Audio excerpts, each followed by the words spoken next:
listening to the Retina UK Talking Books peer support group recorded Wednesday, the 17th of June 2026. Hello everyone, I'm Cindy. So I'm just going to quickly run through what we're going to do today. So initially we've got a guest speaker from Calibre, that's Helen. And then we're going to do a really quick quiz in relation to the book that we established we were going to read together. And then we are going to do some book questions, and then we're going to end the meeting. So everyone's more than welcome to obviously speak up when we're doing the questions and the quiz. And any questions at the end of Helen's speech. So I'm just going to hand over to Helen from Calibre. Thank you very much. So I really appreciate the invite. So thank you for having me. And do let me know if the noise in the background here gets unbearable. I'm not too sure how much noise will be picked up. So I'm not going to share slides. I'm just going to talk to you tonight. But obviously happy to take questions at the end or as we go through. So for those of you that don't know anything about Calibre, we're a national charity. We've been in existence since 1974. And we support anybody who has any form of print disability to enjoy reading through audiobooks. So we have currently got over 23,500 audiobook titles in our collection. And every day we send out over 900 audiobooks on USB memory stick to postal members. And in addition to that, we also provide digital streaming and download options for people to listen to their audiobooks through those means as well. So back in 1974, our founding trustees felt that there was an unmet need for people to be able to access audiobooks. And one of our founding trustees had a son who had a visual impairment, who was struggling to get access to high quality literature. And so really the foundations of the charity stem from that lived experience of kind of being denied access to print books. So what you might not know is that obviously everybody has a legal right to equal access of information, yet less than 10% of print books are converted to audio. It used to be less than that. We are seeing the numbers of books going into audio increase as commercial audiobooks become more popular. But we do know that audio is the format that's needed by many people with health conditions and disabilities. And obviously, if we sit around the 10% of all books, and that being the sum total of books that's converted into audio, that's got serious implications for young people with disabilities and additional needs. It obviously would prevent them from learning and developing. And obviously for older adults, it might mean that you're coming to terms with the loss of perhaps your sight, or you've had another health challenge or loss of mobility that means that if you were once reading, that you wouldn't be able to continue that lifelong love of reading. So we're really passionate about advocating for as many books as possible to go into the audio format. So audiobooks can help people either grow a love of stories and books or retain a love of stories and books. So back in 1974, as I said, we were founded by three North London-based ladies, one who had a visually impaired son, James, who still supports Calibre to this day. So our early history, we were literally at a kitchen table at one of the founders' houses. So that was initially in Highgate. And then when she moved out to Buckinghamshire, the charity moved with her. And we were in a porter cabin in her garden in Wendover in Buckinghamshire. And then subsequently, we were given some land in a legacy in the late 80s. So we're now in a purpose-built building in Buckinghamshire on the edge of Aylesbury. So we're really fortunate to have our own building. Over the years, the charity's changed quite significantly. Our name is a bit of a giveaway of the first format that we used. I don't know if anyone wants to hazard a guess at the first physical format that we recorded audiobooks on. No idea.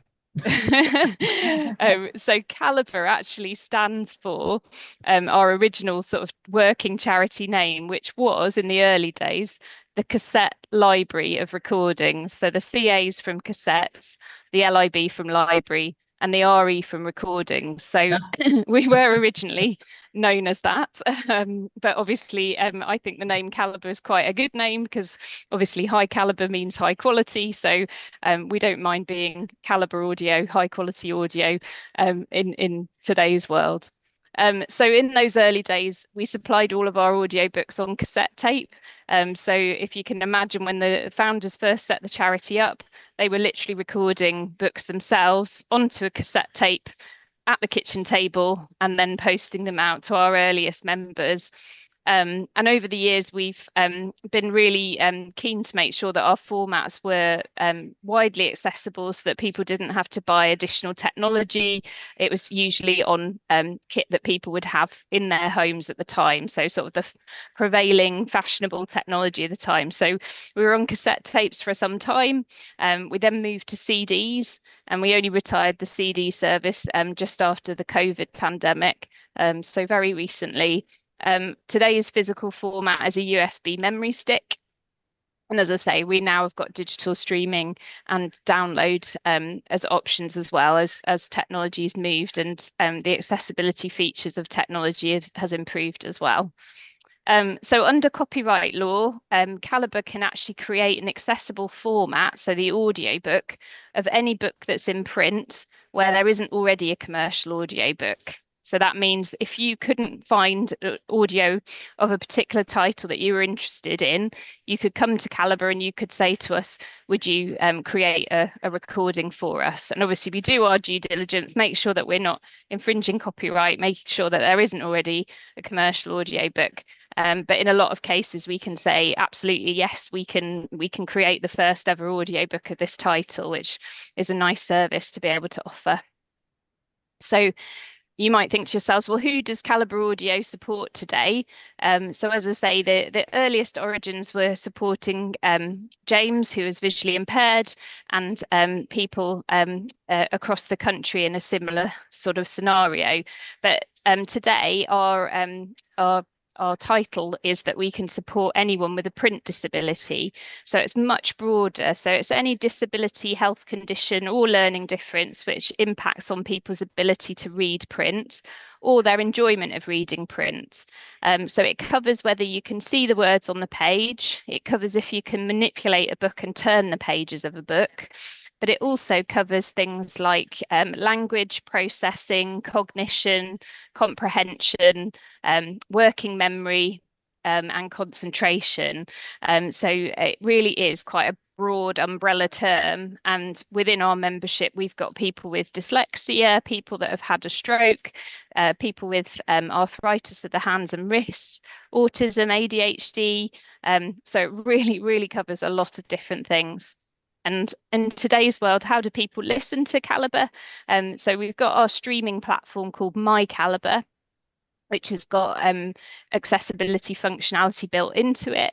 And it can also be connected to an Amazon Alexa smart speaker if you prefer to use voice command. We also then provide the option that you can download titles via one of two apps. So we have the Libby app and also the Dolphin Easy Reader app. And those can be installed onto any device with access to the App Store. And then you're loaning the titles for 28 days. And finally, we've got our physical service, which is posting out USB memory sticks, which can be played in an RNIB or a smart speaker player with a USB port.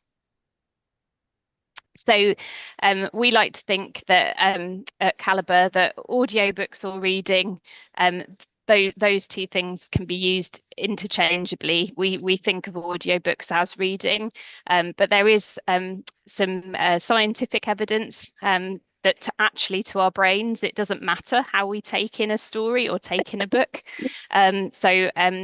there's a paper in the Journal of Neuroscience that demonstrates this really clearly, where they've basically scanned people's brains while they're listening to an audiobook, and they've also scanned their brains while they're reading text from the page. And the same neural pathways are involved in both of those things. So we like to say, legitimately, audiobooks count as reading. And we're also really proud that there's a strong connection between the powerful benefits of audiobooks and positive mental health. So I've got a little quote from a counsellor based in the States. So Marissa Moore was quoted as saying, "If you struggle with stress, depression, or anxiety, audiobooks may offer you a reprieve from distressing thoughts. Not only can they help to boost your mood in the moment, but they also help to disrupt the negative thinking patterns that might be dragging your mental health down. In fact, reading for as little as 6 minutes a day has been shown to slash stress levels by more than 2/3, and audiobooks have been found to have the same effects on the brain as hard copy books." So we like to think that it's a positive prescription. And in fact, a couple of years ago, there was a campaign run nationally called Reading Well, where they offered books on prescription. I don't know if you've heard of social prescribers through your GPs. And so that programme of books on prescriptions recommended reads that would help people to manage their health and positive well-being. So the recommended books could be prescribed by GPs, by social prescribing link workers, or any other health or social care professional, and they can be accessed free of charge in public libraries across England and Wales. And so what we've done is we've tried to mirror that. So they didn't build audio into that reading on prescription programme, but what we've done is we've tried to make sure that those titles are freely available in our collection too, for people that wouldn't be able to read them in the print format. And so finally, before I take your questions, I just wanted to say something about book groups, because obviously I know that this is your Talking Books peer support group, but we're a real fan of accessible book groups. So we've been passionate about supporting book groups across the UK for a number of years. So we currently support 39 groups that are run either by other charities or grassroots community groups, often local sight loss charities, or other health related support groups. And so we're really proud to support them with access to our audiobooks. And we ourselves have a national telephone book group service where we use the Togetherly platform, which is accessible anywhere in the UK. And then at a local level, close to where we're based, we run some in-person book groups across Buckinghamshire. We're just about to launch in Milton Keynes. And we also have an online group that's run in partnership with Carers Bucks. And we also earlier this year started an online group on Zoom for members of the UP community, which is a group that support adults living with cerebral palsy. So I was really pleased to hear that Retina UK had got a group off the ground. So it's a real pleasure to come and chat to you tonight.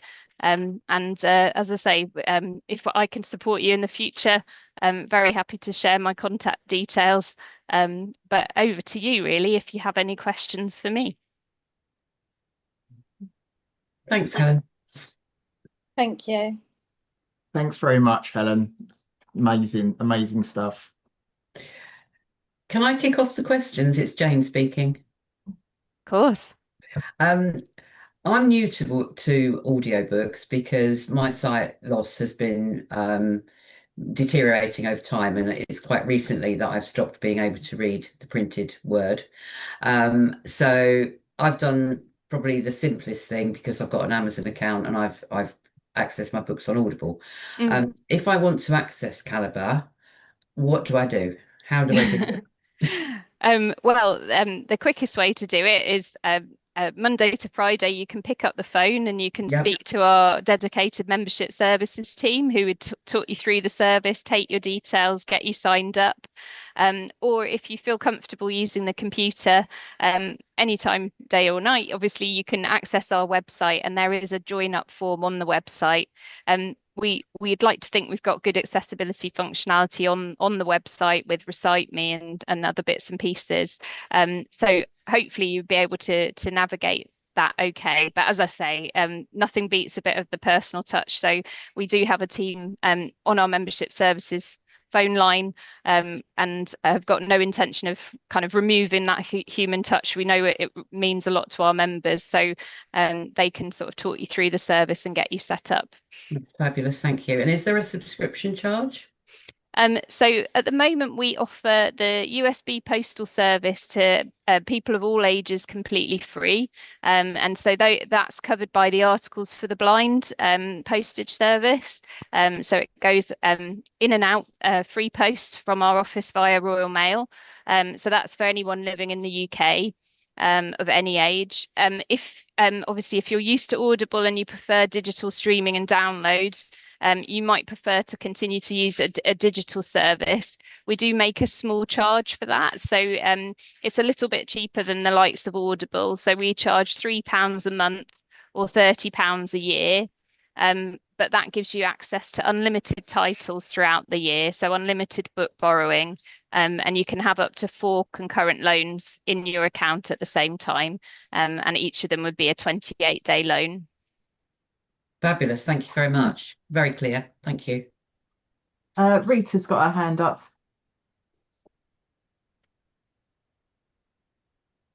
Hello.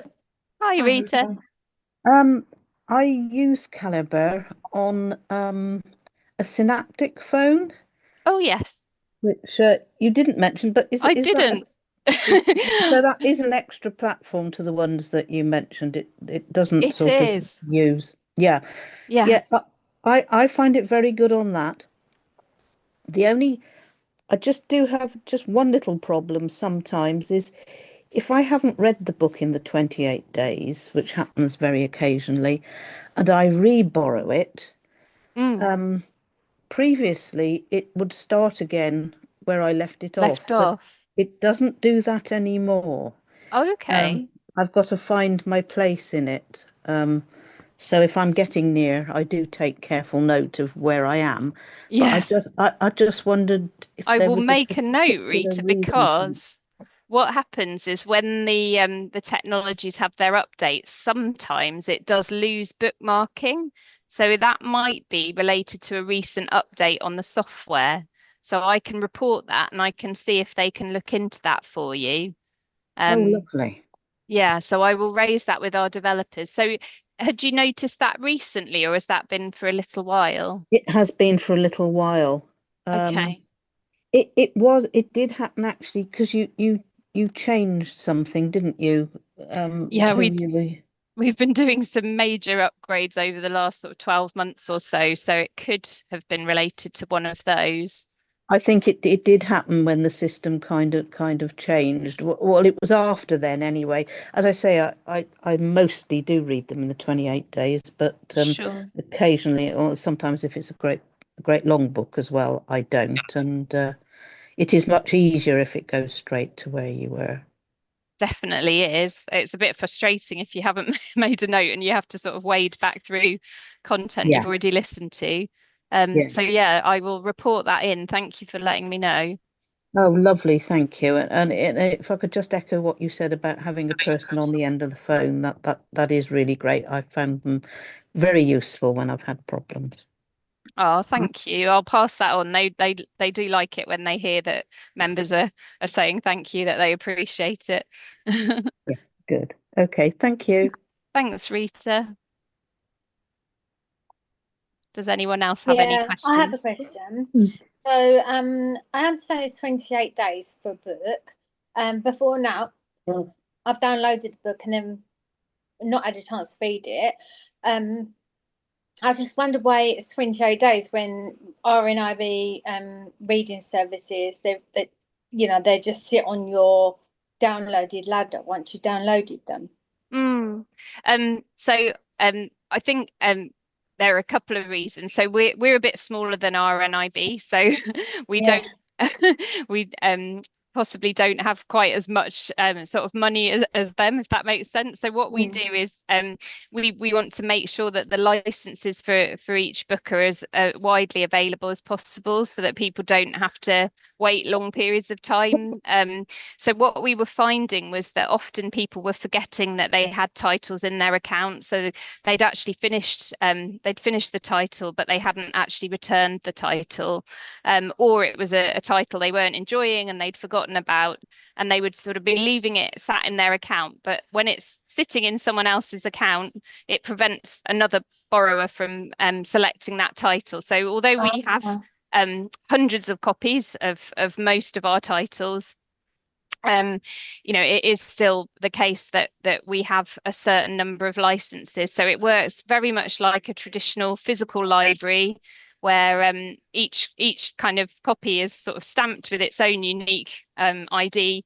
And so to keep as many as we can in circulation, we decided that we would have the cut-off period. But what's quite handy is anything that you have previously borrowed, if you've forgotten to renew it, it would still show up in your streaming history, so you can take it out again. So it has happened to me where I've not been active in the account for a few days, and I hadn't realised I was so close to the due date. But then it is easy to sort of pick it up and borrow it again. But I think that's the main reason, is just sort of for fairness, so that people don't experience the frustration of always trying to find a title and finding that all of the copies are out on loan. So public libraries often have a free service, but often they'll only have one electronic copy of the audiobook available, and so when you go to borrow it, it will often sort of place a reserve on the item, and sometimes you can be waiting months.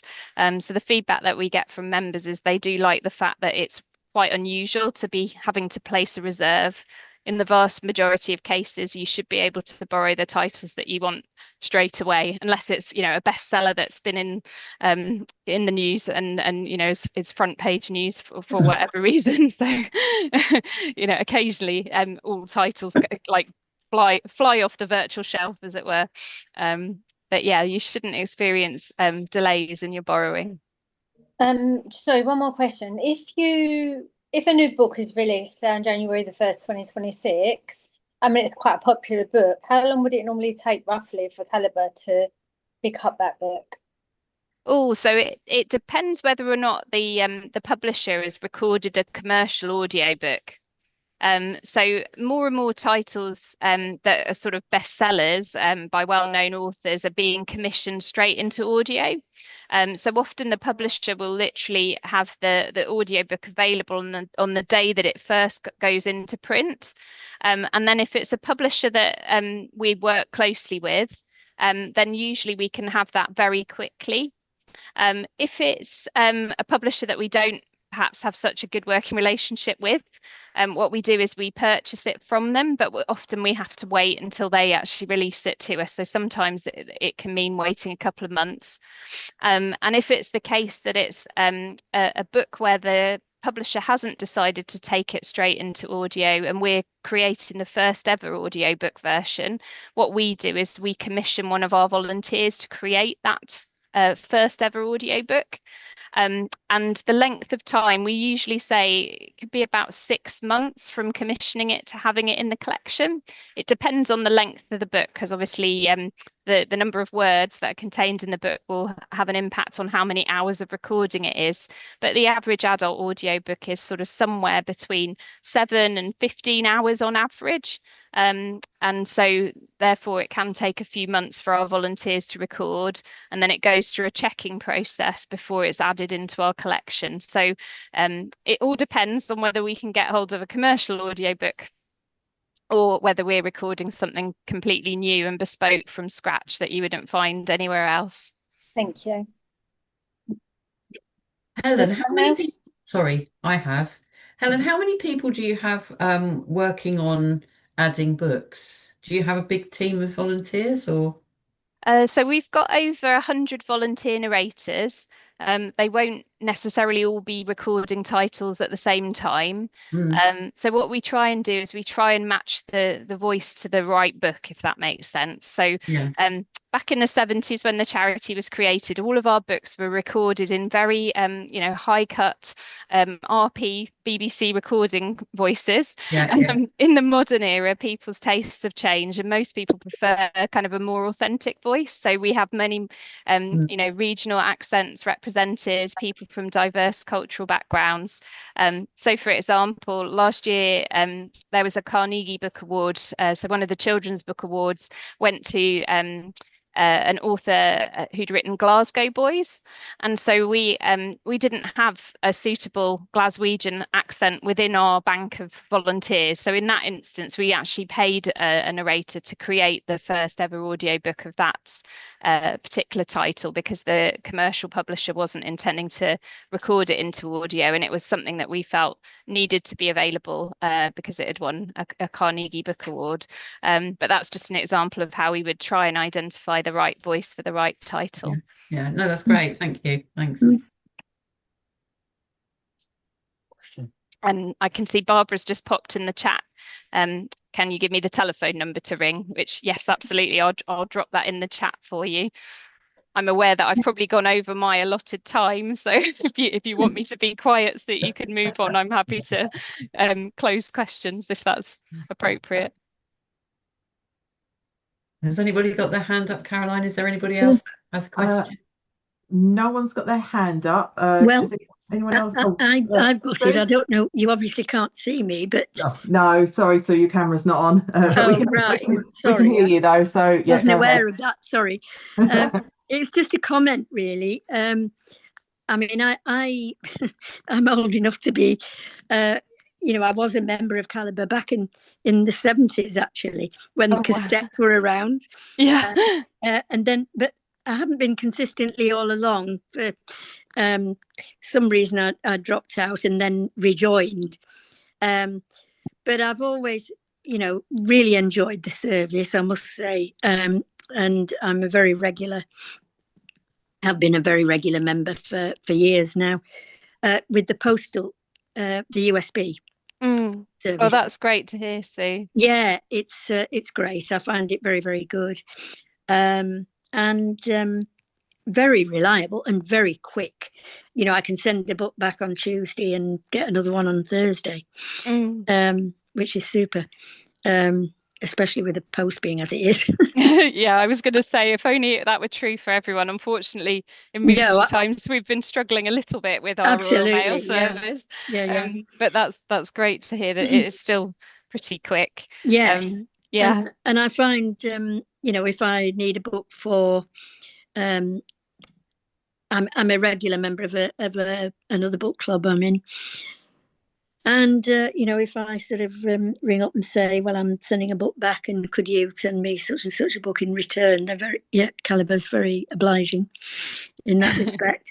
And as you say, it's great to have you get to know the voices of the people that are going to respond on the other end. And it's very useful that. So I find it very good, I must say. Yeah, it's a great team. We've got some lovely team members that have worked for Calibre for many years. So obviously we're 52 years old now. We haven't got anyone that's got that many years of service, but I have got colleagues that have been there nearly 30 years. So I think that's testament to the fact that we do love what we do, and we really care about our members and try and deliver the best service that we can.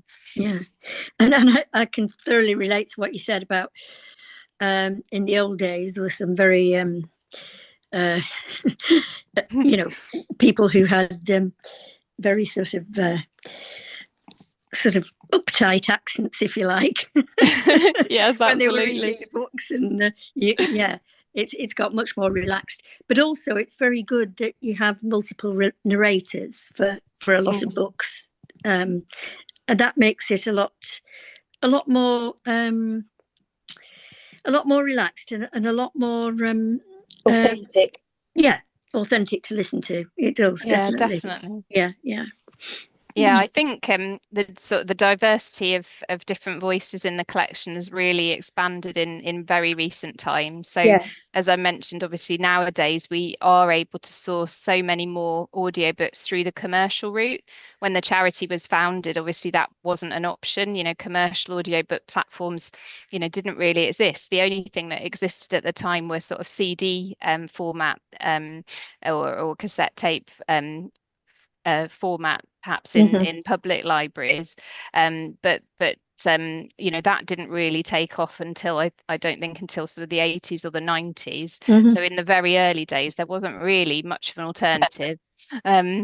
So yeah, commercial audiobooks today obviously just is just growing and growing, and more titles are being recorded directly into audio, which I think is a blessing. And you can tell the commercial audiobooks from perhaps one of our volunteers, because if there's music playing or there's sound effects, then it's likely to be a commercial audiobook. We're much more sort of straightforward with our voices rather than doing sound effects as such. So you will get a mixture, and you also got some radio plays, BBC radio plays and things in the collection as well. Oh yes, I've enjoyed some of those. Yeah. We're going to have to move on because of the time. No problem. Thank you so much, Helen, for speaking and responding to the queries. Not at all. It's been a pleasure. Thank you. Thank you, Helen. I will leave you to it because I haven't enjoyed the book that you're going to discuss. But I hope to see some of you at the Retina UK conference in September. I'm taking the Calibre stand, so if anyone will be there, come and say hello. Oh, we'll do, definitely. Helen, sorry, just quickly before you go, just Sandra put in the comments. How many USBs can members have? You can have up to 6 USBs. I was just typing the answer. So initially, when you first become a member, they might not start you on 6, but you can work your way up to 6 titles, particularly if you're in an area with patchy Royal Mail deliveries. Okie doke. I will leave you guys to it. Thank you so much for the invitation. Thank you. Thanks, Helen. Thanks, Bye-bye. Helen. Thank you. Thanks. Okay, shall I continue, Cindy? Yeah, over to you. Over to me. Okay. So we're going to review the book that we all agreed to read from the last meeting, and that is Never Let Me Go. And we thought that we'd trial the review in a slightly different way this time. And any feedback on how we do it, obviously, give us that, and we can always change it if you don't think it works. So just as a sort of icebreaker, we put together a few questions that are really just straightforward answers, and then I'm going to hand back to Cindy, who's going to facilitate a bit more of an in-depth, wider view, and then hopefully there'll be time at the end for any other comments. So it's fingers on buzzers. It's not competitive, but if you know the answer, shout it out. So the first question is, what was the name of the institution where this story was set? Oh God. Hailsham. Hailsham, that's right. Yeah. Hailsham, that's correct. Correct. Well done. Second question. What are the names of the 3 students central to the plot? Tommy. Oh God. Like Ruth Kathy. and Kathy. Yeah. See Kathy, yeah. Yeah, so Kathy, Ruth, and Tommy. Yeah. That's correct. Thank you. What are possibles in the book? They're referred to as possibles. There was one incident. Sorry? Possibly getting out of the having to donate, or no, possibles is potential parents. That's right. Yeah. So Ruth, the 3 of them went to Norfolk because they thought that they had identified a possible parent of Ruth. So well done. What was the destiny of students from Hailsham? What did they end up doing when they left Hailsham? Donors. And before that? Oh, carers. Yes, carers and then donors. Yeah. When the central characters left Hailsham, where did they go next?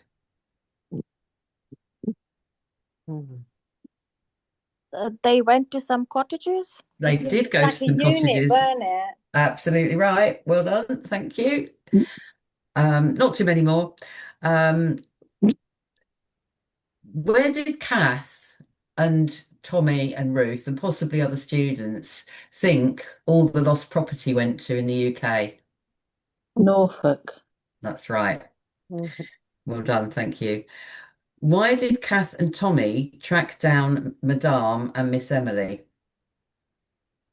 Because they heard about, I can't remember the name, that they could not be donors anymore, like they could be freed or something. That's right. They thought there was a rumor that if they went and asked the question and they were truly in love, they would get a 3-year deferral. Oh yeah, deferral. Oh yeah. This one's not quite so positive. What was the term completed used to describe students who could no longer donate? Death. Correct.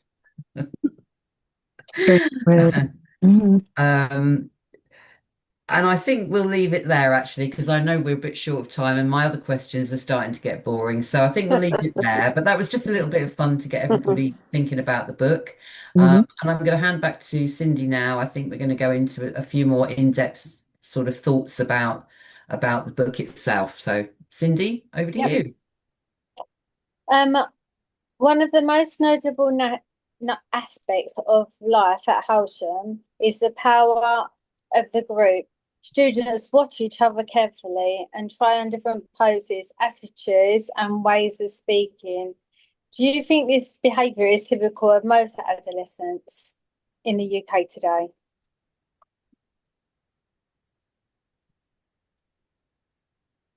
I don't think so. In the way that they seek to conform?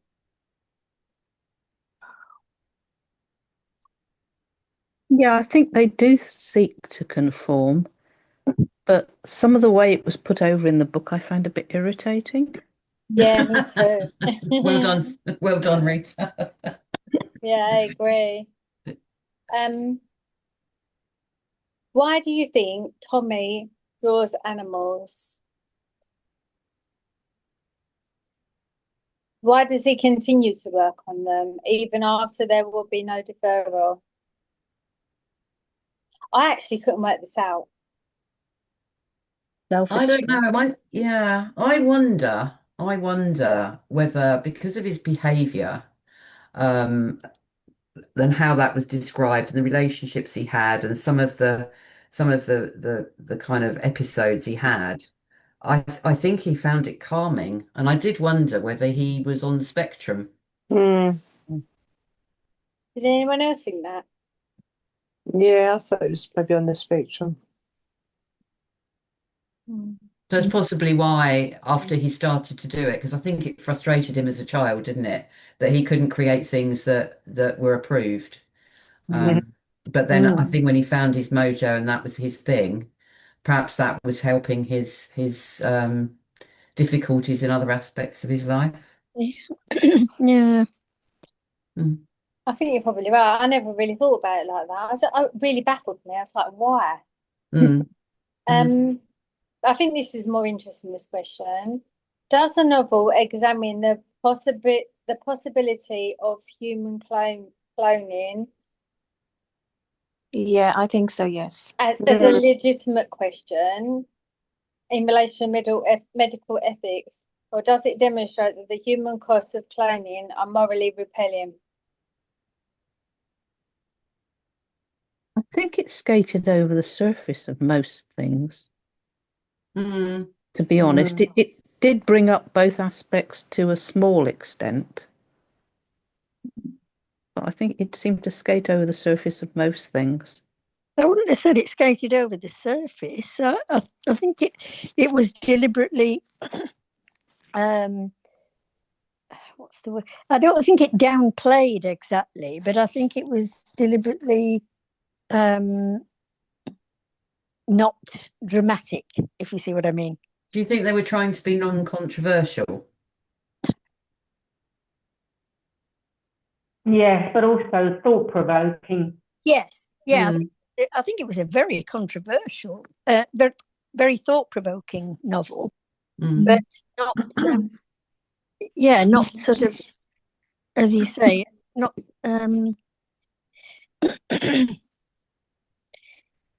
Thought-provoking without giving you any direction. Is that what you're trying to say? Fair enough. Well, I think it was almost, Where did you ladies pick up on this? Because I found the beginning. Now, when I've dedicated myself to reading a book, I think there was another gentleman that said it wasn't his type of book. I don't know if it was a third or halfway. I would have stopped reading had I'm glad it finished the way it did because it got me thinking. But when did you ladies know what was going on in the novel? Like, that's really interesting because it took me a while to work out what was going on and what they meant by donor, and if anything, it probably kept me reading. And the next question actually is going to go exactly leading on to what you're saying. So what were people's emotional responses? So it made me feel frustrated, and then because I just wanted to know what they were talking about. And then so it wasn't just me that no, I found it quite frustrating. I didn't really like the book. I don't know about anybody else. I thought it was a terrific book, but I thought, really, I mean, I thoroughly enjoyed it. Kazuo Ishiguro, I think they were quite passive though, weren't they? Yes, about what was going on. Yeah, I agree with that. Yeah. I agree with Cindy in as much as I wasn't as strongly like frustrated, but it didn't grab me because I wasn't sure where it was going and why it was going. Yeah.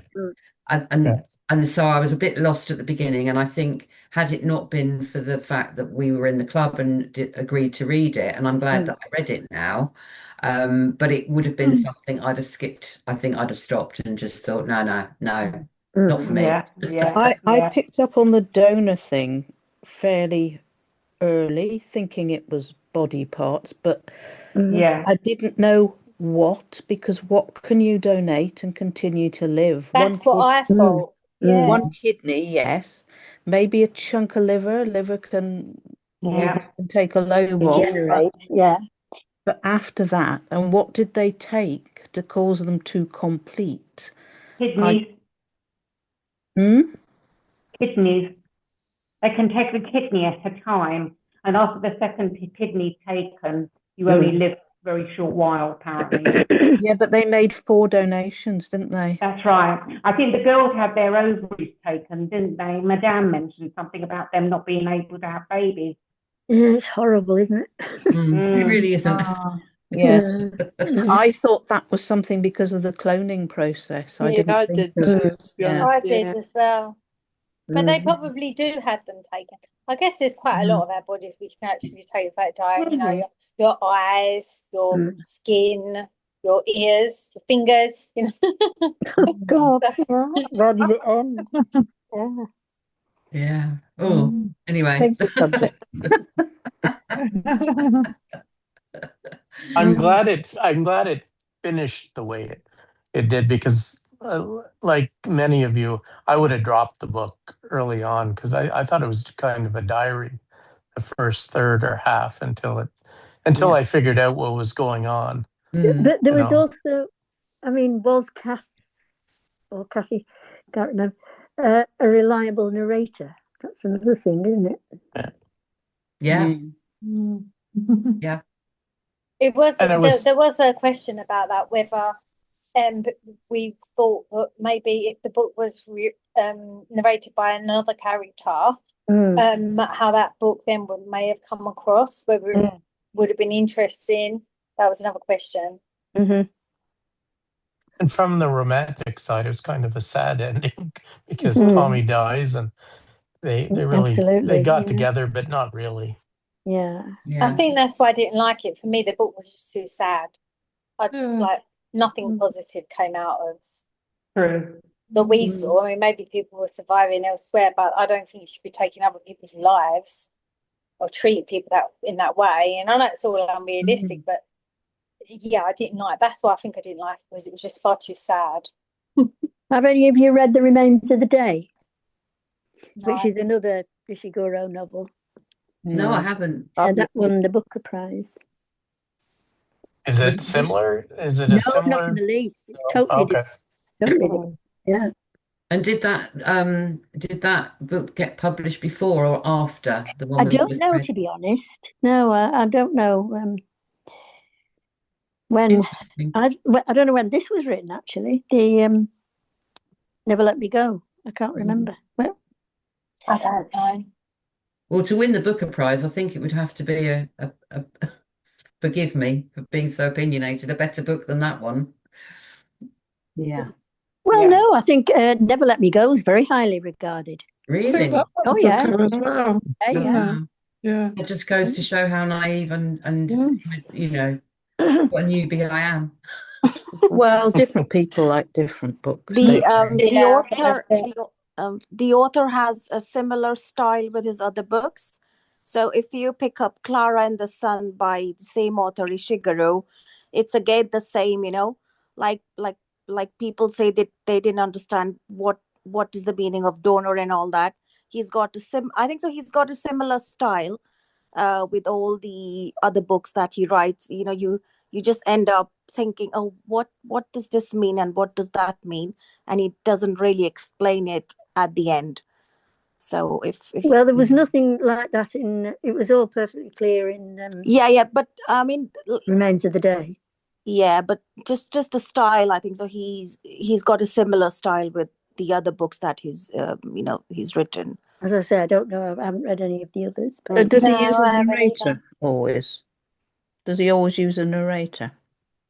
Oh yeah, he does. Yeah. Right. Yeah. I think this has been a great discussion. I think this just completely says why we're all doing what we're doing and being part of the group. I think it's great to hear everybody's views. Really good. Yeah, it is. It really shows that we have different likes and dislikes. Yeah. You know.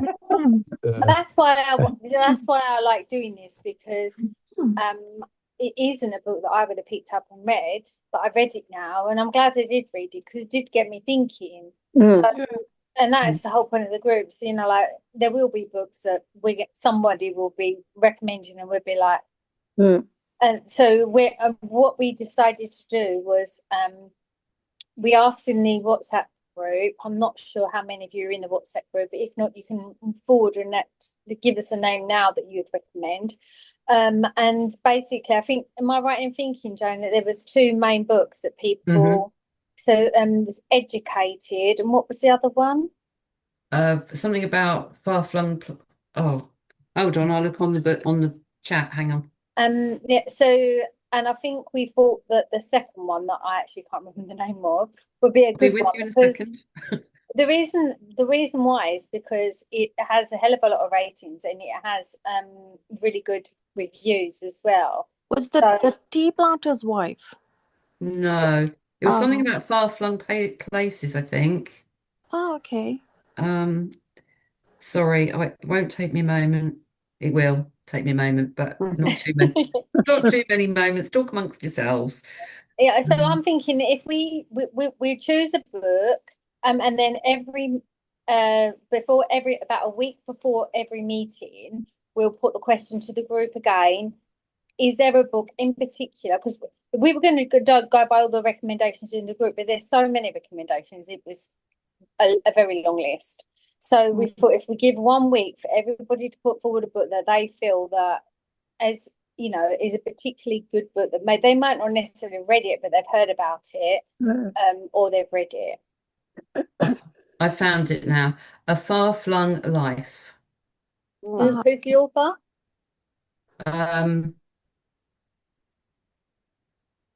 Didn't say in the chat, but I'm just looking. I think it says M.L. Stedman. Oh, yes. Okay, yeah. Okay, M.L. Stedman. Yeah, right. Okay. The Lighthouse Yes, I read that book. Yeah, he's the Like same, the same Over the author. Sea or something. Yeah. Light, something between Lighthouse, something. Oh, Light Between Two Oceans. Oh, is it? Yeah. Emil Stedman. Yeah, okay. Yeah. That I read that. That was a really good book. Yeah. Actually, I didn't realise they wrote that as well. Yeah, it does say that here in the Unforgettable New Novel and Sunday Times bestseller from the author of The Light Between Oceans. Yeah, Light Between Oceans. Yeah, correct. Yeah.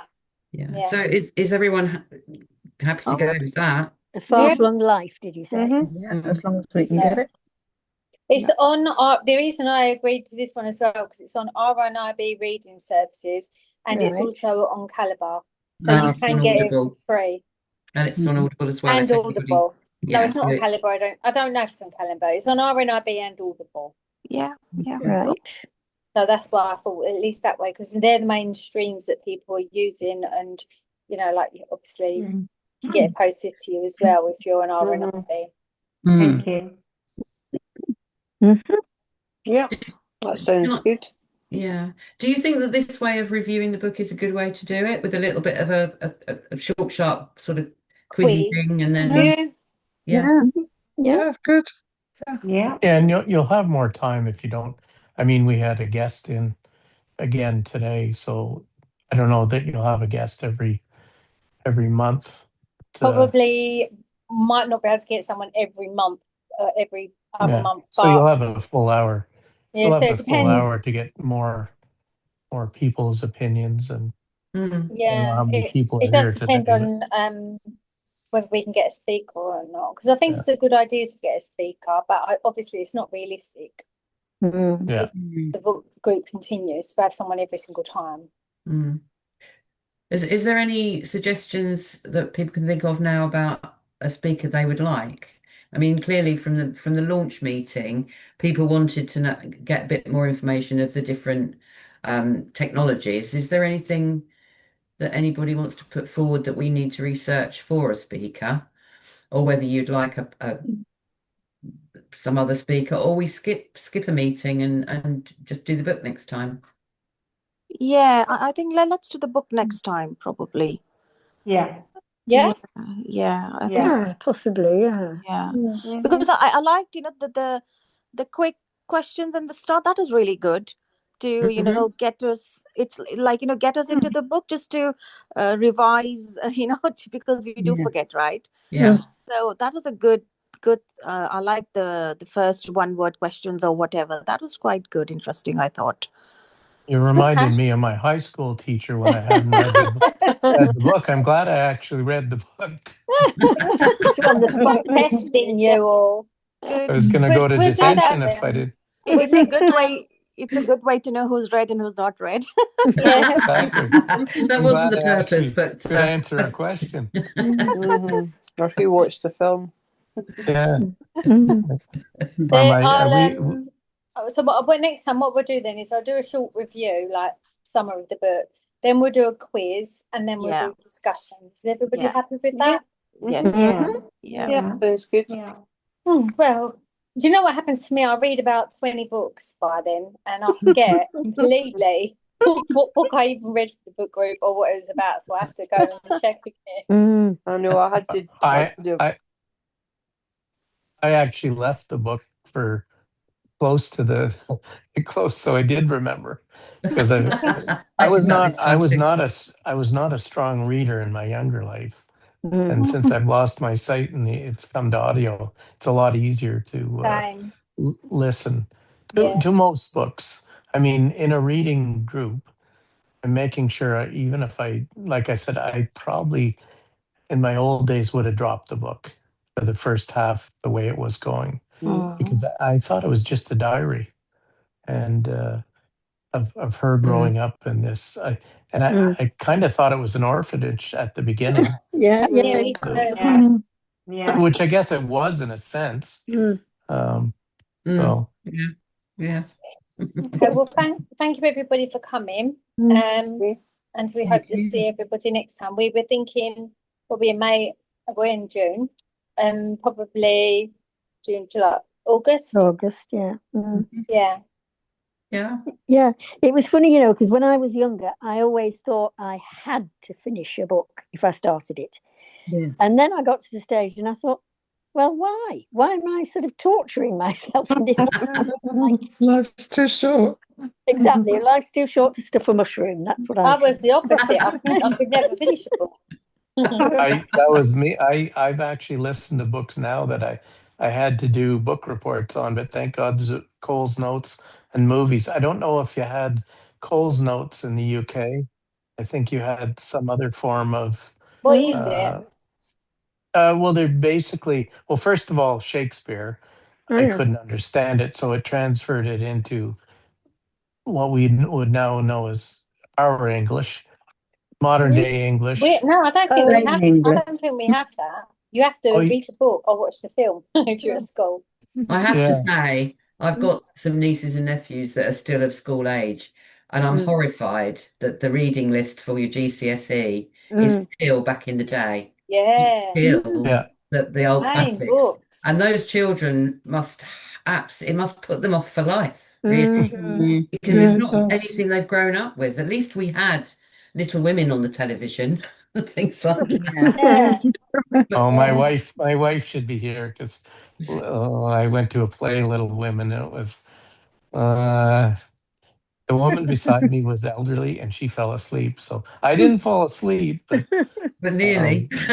yeah, but nearly. Lisa enjoyed Little Women, so reading it, but So did I, and I saw the play and enjoyed that. Yeah. I like the film. Yeah, that's what I'm saying. No, I had to.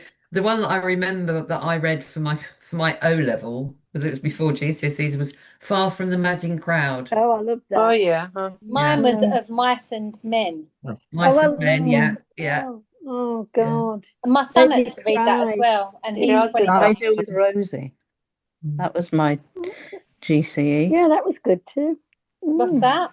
Cider with Rosie. Laurie Lee. I didn't have No, you were Mice and Men. I was Far from the Madding Crowd. Oh, good.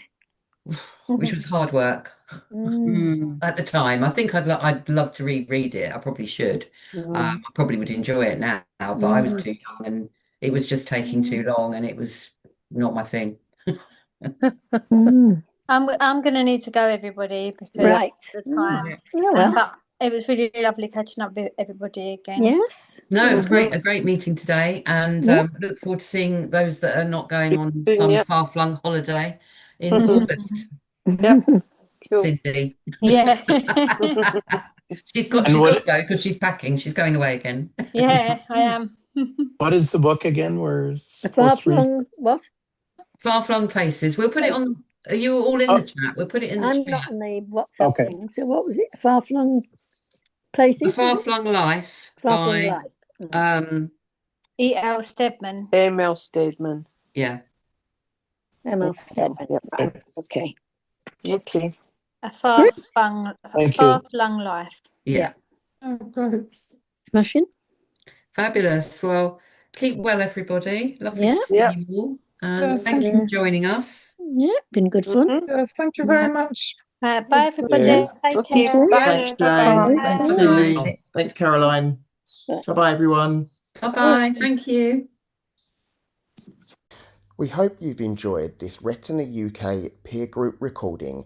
If you have any questions or queries regarding its content, or you would like to leave us some feedback, then please do get in touch. You can contact us via our helpline on 0300 111 4000, call the office team on 01280 821 334, or alternatively, you can contact us via email at services@retinauk.org.uk.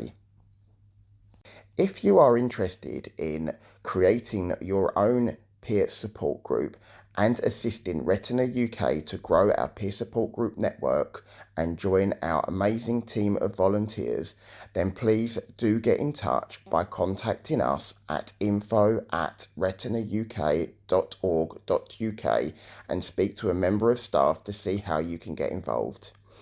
Thanks again for listening, and please stay tuned for more peer support group recordings coming throughout this year. Take care and all the best. Bye for now.